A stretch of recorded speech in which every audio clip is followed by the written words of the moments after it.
Happy Sunday. The Masters are in the books. Congratulations. The Rory McIlroy. We've got a lot of 49ers content. Christian McCaffrey looks like he is in fine shape, getting ready for this 2026 season. Christian posted this up on his Instagram. In fact, we have a larger look at Christian McCaffrey working out over the course of this offseason. 413 touches for Christian over the course of the 2025 season. That was a career high. So he's got to get his body ready for more here in 2026. And, what else is important is that Christian McCaffrey has got to be careful. He can't overtrain. He has to make sure that the repeat of 2024 is not on the table because he had a big workload in 2023. And then the bilateral Achilles tendonitis hit, and that shut him down for most of 2024. So important for Christian McCaffrey to be on top of things in a way that ensures that he stays healthy for the 2026 season. There is more from the workout circuit. Fred Warner and Sam Okonuo taking up some boxing, but as you can tell, I think this is a significant update because it shows us that Fred Warner is back to 100% health. He wouldn't be doing any boxing work if he was still 95% or whatever it was. The ankle fully healthy for Fred Warner and Sam Okonuo putting in some work. Remember, Okonuo re-signed with the 49ers, bypassed the restricted free agent tender. They were able to get Sam in at a salary cap hit that was lower than that tender by guaranteeing some money for Sam Okonuo. And he's going to be an important piece of this 49ers defensive line. At the very least, he's a good rotational edge for the 49ers, plays the run decently well. Of course, they also added Cam Sample the other day. I think Sample probably brings you more of what Raheem Morris might be looking at as far as adaptability for the defensive line. Cam Sample played about 50% of his snaps as a stand-up outside linebacker last year, but Sam Okonuo has been a trusted agent for the 49ers, and on a team that definitely needs defensive end depth, he can give it to them, and that is why they re-signed him. By the way, Fred Warner brought his son Bo to the boxing ring. We got to get the video off the screen, and there's a look at Fred Warner's post today from Instagram. Family growing for Fred Warner and his son Bo getting old enough to put on some of the boxing gloves. Cool shot there. We've got one more video from the 49ers training circuit, and this one is of Malik Mustapha, the safety, working out. And I think that Malik, he's due for a big year because he's a season further removed from the ACL tear. Remember how good Malik Mustapha was as a rookie in 2024? Well, he tore his ACL in the final game of that season at Arizona, and it'd be hard to convince me that plus the 49ers anemic pass rush in the 2025 season did not hurt Malik Mustapha's performance. Now, he tore his ACL the very, very last game of the 2024 season. That was already in the 2025 calendar year. So you want to talk about something that could have impacted his 2025 season. Almost certainly was it. If you go back and look at Malik Mustapha's 2024 numbers, he had one of the lowest yards per cover snap allowances that we had ever seen as a safety for the 49ers. It was down at like 0.12. It was crazy low. Nobody picked on Malik in coverage back in that 2024 season. The numbers were not nearly as good coverage-wise for Malik Mustapha in 2025. Here's my article up on the San Francisco Standard taking a look at the 49ers safety position. Yards per cover snap, you want to be under 0.4 as a safety. The 49ers did not have that from anybody at the position last year. Malik Mustapha was the best at 0.50. Jair Brown, nearly identical at 0.51. Jason Pinnock, 0.61. And then the reason that Marquise Siegel was benched was because he really struggled to cover. Now, the safety position was funny for the 49ers because Siegel was by far the best tackler.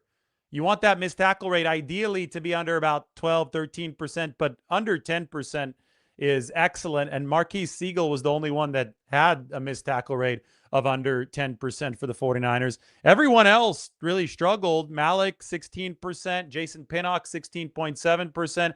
Jair Brown, right near 16%. They've got to be better at safety. And Malik, if we pulled up the 2024 numbers, maybe I could do that in a little bit. They were sensational for Malik Mustapha. It was 0.12 yards per cover snap, led all NFL safeties.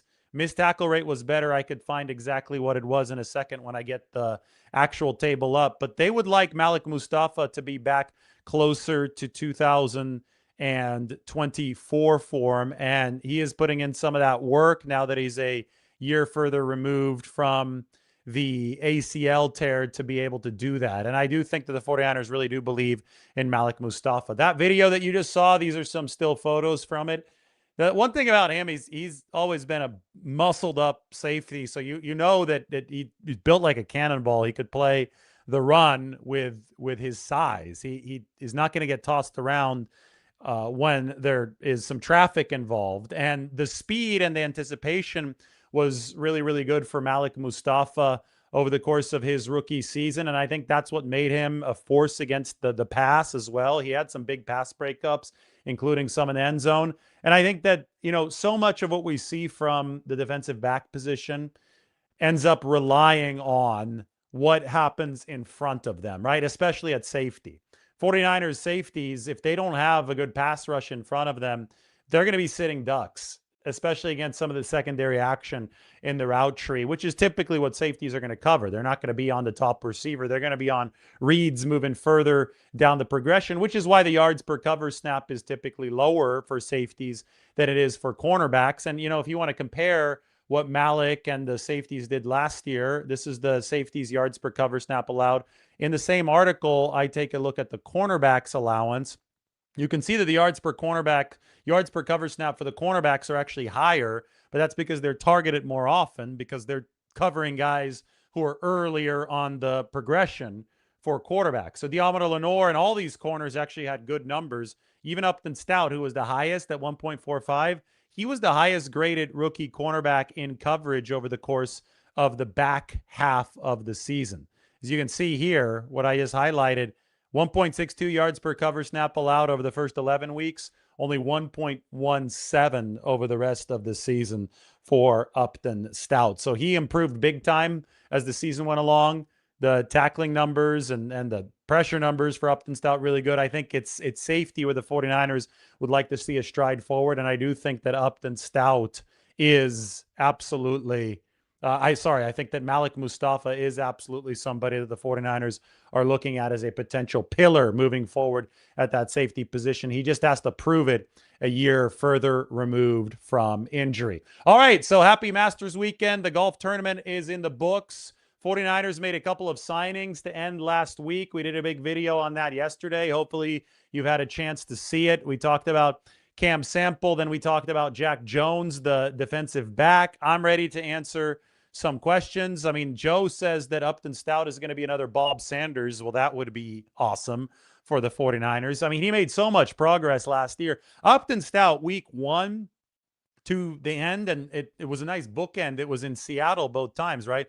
49ers started and ended their season at, I still call it CenturyLink Field. I think it's called Lumen Field now. But Upton Stout in week 1 was one of the weak links of the 49ers defense, and they didn't have a lot of them. And it was just normal rookie growth for Upton Stout. He got picked on, though, right? There was the penalty when he was trying to cover Cooper Kupp in the end zone that allowed Seattle to score. That happened on the 4th down. He was no longer somebody that was being victimized by the end. I would even argue there was a strong argument to be made that Upton Stout was the best 49ers defender by the end of the 2025 season. A healthy defender. I get it. Fred Warner's on this team. So is Nick Bosa, but neither of those guys was available for the final game. Lenoir was, and he played well. He had the headbutt, though, of JSN. That wasn't good. That was a personal foul penalty. And then, of course, you had Upton Stout, who by the end, I mean, it was great coverage. 20 pressures, which led all corners in the NFL last year as a rookie. He's strong in run support. I mean, he deserves all the praise that is coming in his direction. Yes, Stout is a beast. We got some membership chats here.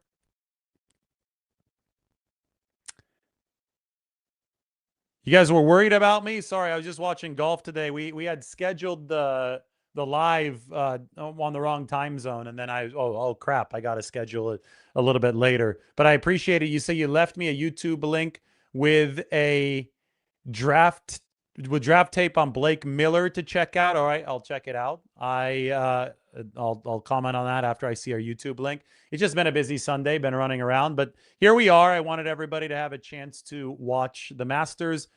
Josh Hokett, he's fighting in the White House. That's coming up on the anniversary of America, right? Josh Hokett, I think, is 9-0 now. That is the 49ers fullback. Josh Hokett won again yesterday and is 9-0. Shout out to Fresno State, by the way. Josh Hokett grew up in the South Valley, then moved up to the Fresno Clovis area, went to Fresno State, was a nice all-purpose running back for them, joined the 49ers as a fullback, spent a couple seasons with San Francisco, then was cut, and now has turned to UFC, and I believe that he is 9-0. I was not aware that he was going to be fighting at the White House, but he'll be on that card. That might be one of his next fights, actually, since it is already April. So, he's fighting Derek White. All right, well, we'll watch Josh Hokett, the former 49er. Do the 49ers have any safeties coming in for visits? Yes, there one safety who's coming in for a visit that we know of so far for the 49ers. I talked about him a couple days ago. He's a Texas Tech product, actually began his college career at North Dakota State, but his name is Cole Wisniewski. Ian Rappaport tweeted about it at the end of last week. I could toss this up on the screen so you can get a nice photo of Cole Wisniewski. This is the only safety visit, pre-30 visit before the draft that we know of. Now, this guy's probably going to be a late round pick. He had a ton of interceptions. He led all of the nation in interception. He had 8 of them in one of his seasons with North Dakota State. He actually did not pick off the pass that you see in the picture here because he didn't have any interceptions with Texas Tech, but he at least broke it up, it looks like, unless he tipped it to the wide receiver there in the background. But this is one of the safeties that the 49ers are looking at, and this is the only safety that we know of on the top 30 visit list for the 49ers. What's the actual correlation with top 30 visits and actual signings for the 49ers? Well, every season I would say that there are multiple top 30 guys whom the 49ers draft. At least 2. I've seen years where it's been 4, maybe even 5. It's the strongest indicator that you have. I don't think that it makes a whole lot of sense to talk all too much about specific players because you're just throwing darts up against the wall if you're trying to guess it from the outside without any intel. The top 30 lists at least give you some sort of idea where the 49ers are headed. And I love to talk about the draft in terms of big picture strategy. I think it's important to talk about it in terms of big picture strategy as opposed to individual players because they don't pick until number 27. But if you look at this and you say, okay, there have been 6 firmly reported top 30 visits so far for the 49ers. If 4 of those have gone to the wide receiver position as they have, you do know that the 49ers are very serious about picking a receiver. Then you have to ask yourself, all right, where do they pick that receiver? Doesn't make sense at 27. Casey Concepcion is a guy who runs, I think, great separation, can return punts, but he's a little bit smaller. And do the 49ers want to upsize the receiver room with a number 27 overall pick? Or would they rather wait until later if a receiver that they pick this draft is going to be a little bit smaller? Like, do they look at that? Do they say, okay, well, we want an X body type with the number 27 pick, so that has to go to Denzel Boston. And if it doesn't go to Denzel Boston, why don't we move on and look at defensive linemen or maybe even an offensive lineman in the first round? These are the value propositions that the 49ers are going to be talking about. There are other receivers available in this draft beyond just the 4 that have visited the 49ers or that have been reported to visit the 49ers. Maybe we'll find out the names. Maybe we won't by the time that this NFL draft rolls around. But I'm almost certain that one of the 49ers' 6 picks is going to go to a wideout. And I think that the top 30 list helps us at least narrow that part of it down, if not the exact name. Last year, though, Mykel Williams was one of the top 30 lists for the 49ers. You guys might have noticed last year that I put out the very first video. I'm going to give you guys some behind the scenes now. I think you guys will like this. Those of you watching live on a Sunday afternoon, now you'll know how the cookie is made, right? You'll know the ingredients here. Within seconds of Mykel Williams being drafted, we dropped the video on this channel. It was an upload. It wasn't even a live video. It was an upload. So our video just destroyed everyone else's video. Today probably has 60 or 70,000 views. And everybody probably wondered, how did David get the Mykel Williams pick out before everybody else? And obviously he recorded it before the pick was announced. Well, I just used my brain last year. I saw that the 49ers had hosted Mykel Williams on a top 30 visit. I then said, well, John Lynch was talking about setting the edge against the run just a few days before the draft. He was just hammering that home. That was so important to him. So I looked at the set of prospects that visited the 49ers. I looked at what the 49ers needed to do, and that was improve the run defense. I listened to what John Lynch had to say, and I put all three things together, and I said, Mykel Williams is going to be the pick. I'm going to go ahead and record a video on Mykel Williams right now. So we had the video ready to go. If they wouldn't have picked Mykel Williams, well, we don't put the video up, of course. But I was confident that it was going to be Mykel Williams heading into that Thursday of the NFL draft. And we put the video up, and that there it was. 49ers select Mykel Williams to begin the 2025 draft. Who's it going to be in 2026? I think last year was a really good pick. I mean, you've already seen some of the charts that I've shown you. Mykel commanded the fourth highest double team rate of any edge rusher in the entire NFL. Number 4 as a rookie. And this is not a guy that you picked to go double-digit sacks, at least out of the gate.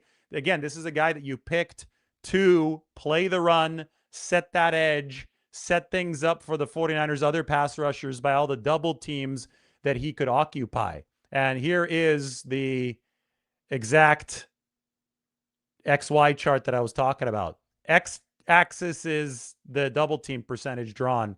There you could see Mykel Williams. The only players further to the right, TJ Watt, Aiden Hutchinson, Micah Parsons, and Myles Garrett. So sorry, number 5 in the NFL. But, oh, this was actually, sorry, this was weeks 1 and 2. I've got a better graphic. Weeks 1 and 2, he was number 5. But we have the whole season, or at least the part of the season in which Mykel Williams was able to play before he tore his ACL, and this is where he was.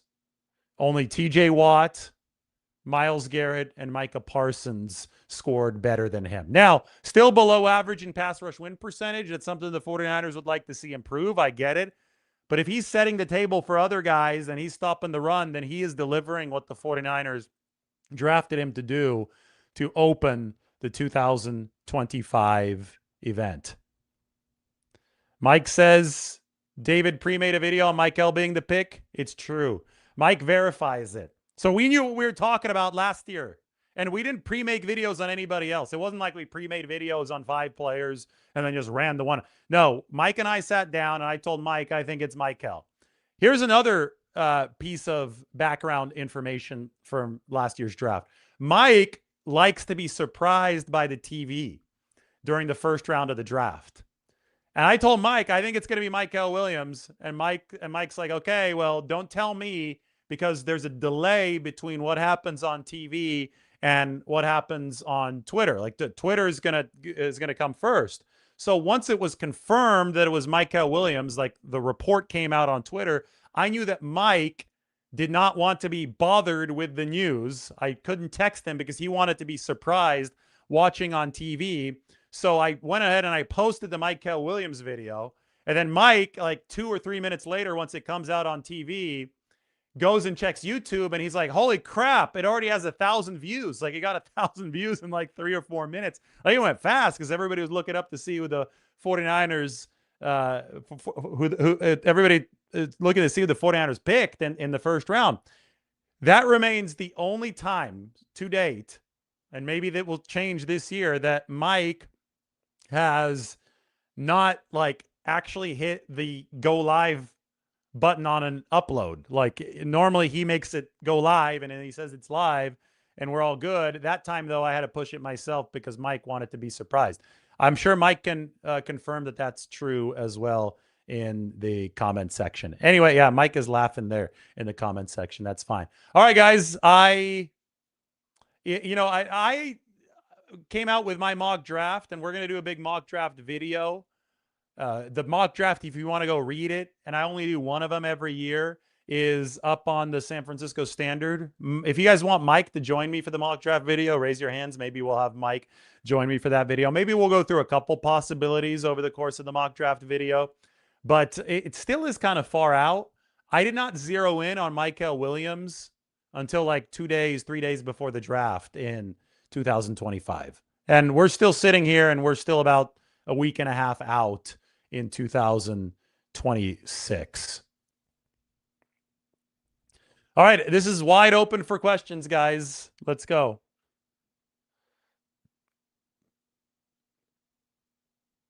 We've got a CJ West photo, went back to visit the Indiana Hoosiers. This is cool.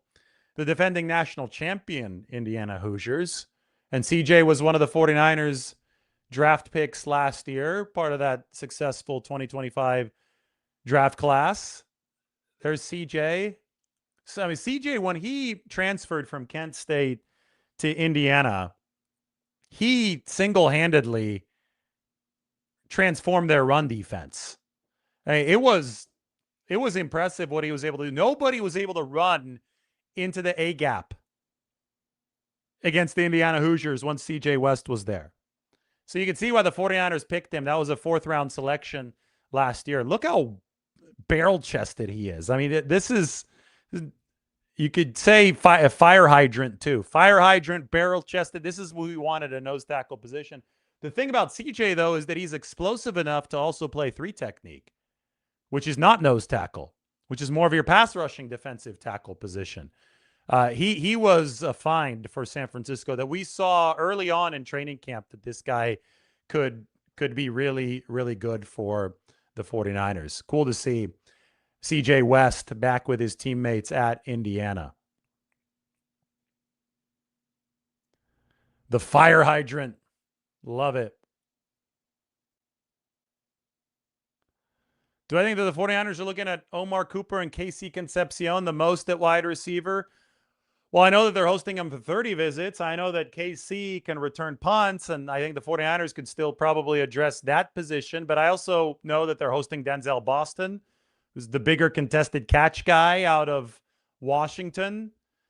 Caleb Douglas out of Texas Tech. Ricky Pearsall's former teammate at Florida also has a top 30 visit with the 49ers, and he's going to be more of a 3rd, 4th-round pick, Caleb Douglas. So they're looking at all kinds of receivers now. If you're going to get KC or Omar Cooper Jr., probably going to have to be something you do at 27, right? I mean, we'll see. But the 49ers could also say defensive line at 27. That's why we've been talking about Malachi Lawrence. And then they can go receiver at 58. There's going to be a whole other crop of secondary receivers, or they can go receiver in the 3rd round or the 4th round with a Caleb Douglas, right? It's more about strategy for the 49ers. Like, what position do you attack? What round do you attack each position versus exactly what players they're going to get? Because you don't know what's going to happen over the first 26 picks. There could also be trades. The 49ers could trade. They could trade up. They could trade back. It's one of those things where there are so many different possibilities and permutations of possibilities that I think that, speaking of it broadly, is the only way that you can accurately prognosticate the NFL draft.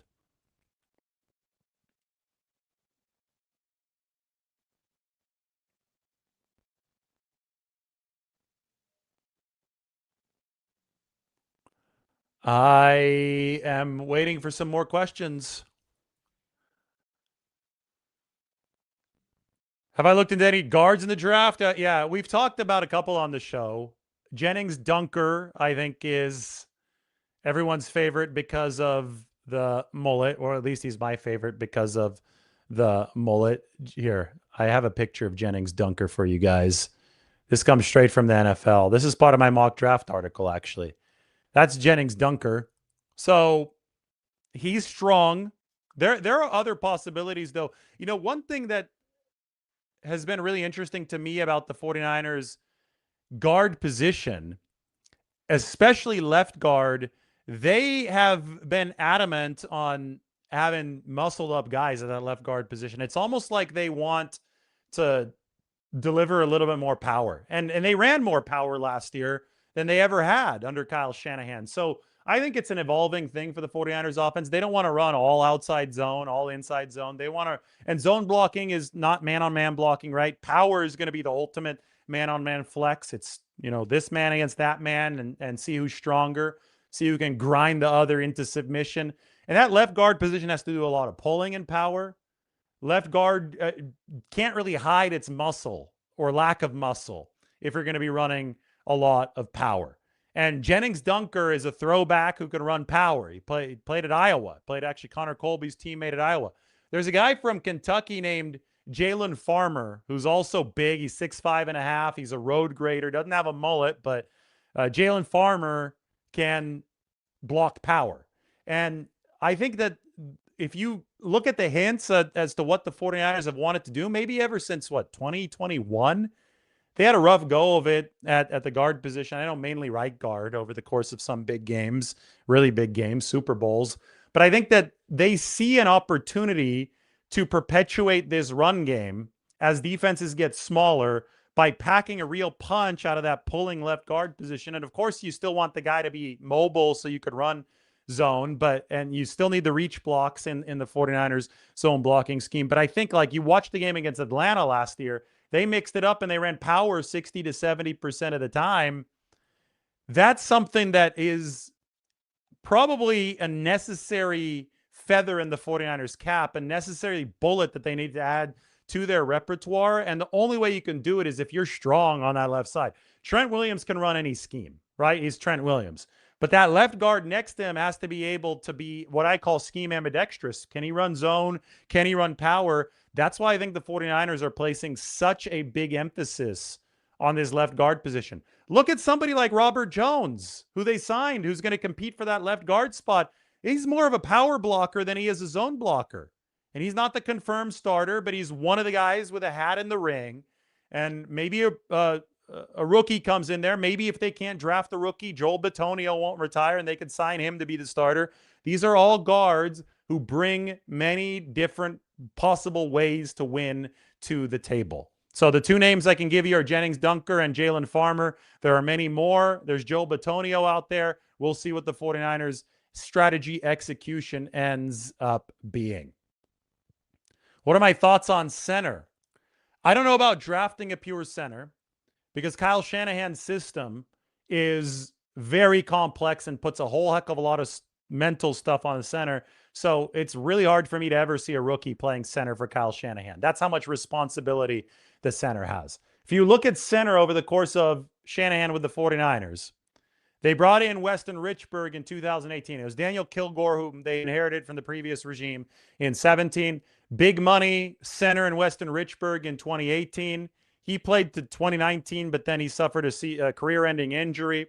It was a disaster in 2020 because they had to play multiple centers. Ben Garland also got hurt. He was the successor and also a veteran to Weston Richburg. They ended up having to play, I think Daniel Brunskill was at center at the end of that season in 2020, but they got to Hronis Grossu. Remember that? That was their fifth string center. It was bad. That's how important the position is, though. You need a good, trusted option at center or else things are going to fall apart. It was so bad in 2020 that they went out and they signed Alex Mack, who's the standard bearer at this position. Now, fun fact about Mack, he was with the Browns in 2014 when Shanahan was the coordinator there. That was Joel Bitonio's rookie season. Joel Bitonio was playing at the left guard position. So if Bitonio somehow comes to the 49ers, which probably won't happen until after the draft, if it does, Bitonio would complete the circle. They've gotten Alex Mack on this team in 2021. They could get Bitonio on this team if he doesn't retire in 2026. How wild would that be? Anyway, Mack was 2021. He retired. Then they passed the torch to Jake Brendel, who in 22 and 23 played high-level football for the 49ers. It wasn't until 2024 that Jake Brendel suffered a regression, which was probably tied to the knee tendonitis. He's now 34 years old. He put in a better 2025, but they've got to be thinking about the future at center. I just haven't seen the 49ers play anything close to a rookie at that cerebrally of a taxing position. So I think that they signed Brett Toth, who had been with the Philadelphia Eagles, played center for them. He came from the Jeff Stoutland School of Offensive Linemen, a very respected school of offensive linemen in Philadelphia. He can move. He's a West Point guy. That meant that he came into the NFL with a lot of movement ability, but needed to develop his pass blocking. Over half a decade, he has developed his pass blocking. The 49ers say that they're looking at him more as a center. He's younger than Jake Brendel. He might be the heir apparent for Jake Brendel. I don't see the 49ers drafting somebody there. I see Brett Toth as the potential successor for Brendel at center. He might be able to throw his name into the ring at left guard, but it's like last year. Matt Hennessy was the backup center. He had left guard experience, but they really, really focused on him at that center position.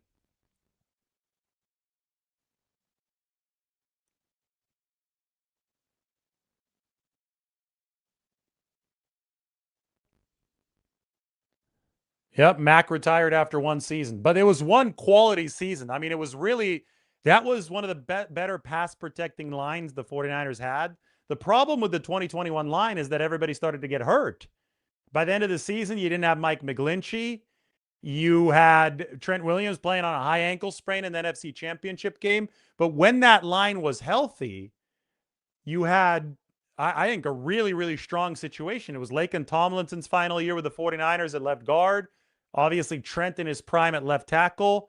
Alex Mack at center for the 49ers. I mean, you could not have been mad at that offensive line. But guys started to get hurt, and then it turned into an ugly situation for the 49ers.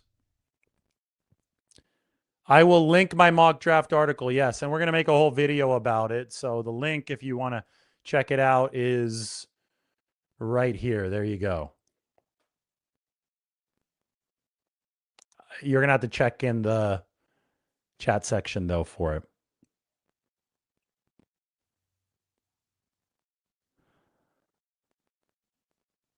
Does Mike Evans do the boombox walkout? That's a question I cannot answer for you right now.